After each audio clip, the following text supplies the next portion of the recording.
Pemirsa, penanaman modal asing dan penanaman modal dalam negeri di Papua Barat masih sangat rendah jika dibandingkan provinsi lain di tanah air, sehingga investasi masih perlu digenjot. Namun pemerintah daerah perlu memperbaiki dan menyempurnakan beberapa persyaratan terkait kemudahan berinvestasi.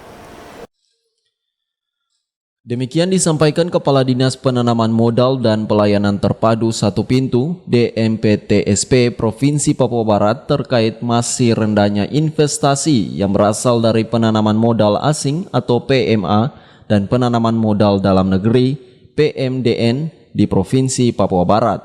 Yan Piet Moso mengatakan ada beberapa kendala yang perlu menjadi perhatian pemerintah daerah agar nilai investasi dapat ditingkatkan di Papua Barat karena akan berdampak pada penciptaan lapangan kerja yang muaranya mengurangi angka pengangguran serta akan meningkatkan pendapatan asli daerah yang pada gilirannya mampu mempercepat capaian kesejahteraan bagi masyarakat Papua Barat. Beberapa hal yang perlu dibenahi antara lain, pemerintah daerah masih harus memberikan edukasi, sosialisasi dan pemahaman kepada masyarakat bahwa investasi itu sangat penting bagi percepatan peningkatan kesejahteraan rakyat, membenahi kemahalan harga seperti harga tanah yang masih tinggi, serta tidak ada kejelasan mengenai status tanah apakah tanah adat, tanah konservasi, atau tanah yang diperuntukkan bagi pembangunan suatu proyek.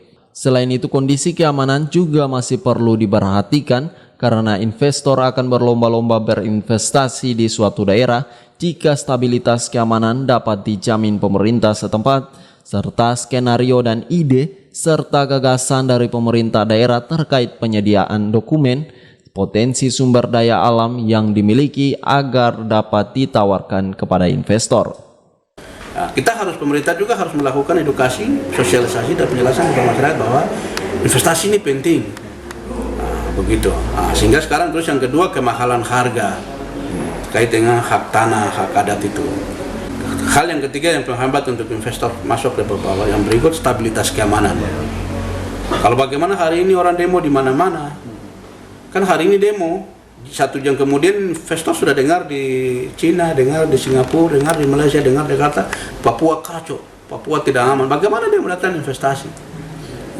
Terus yang berikut, investasi itu harus pemerintah daerah yang harus skenario, harus punya ide, punya gagasan untuk menyediakan dokumen, IPRO dan juga potensi-potensi sumber daya alam yang dimiliki oleh daerah. Baru kita jual, kita promosikan. Kalau investasi penting berarti mulai harus nyusun dokumennya, petakan peta-peta di kawasan mana lah, daerah mana yang kita punya sumber daya. Kita punya kaya sumber daya alam. Minyak ada, gas ada, tambang ada, ikan ada, kayu ada, semua ini pariwisata, destinasi yang begitu indah.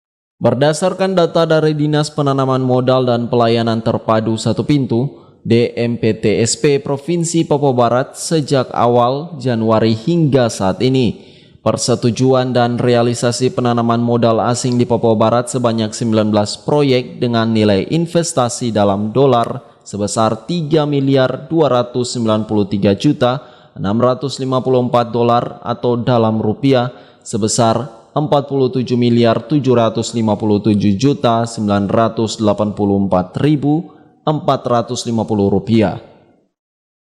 Ari Armstrong, Biro Manokwari, CWM Channel.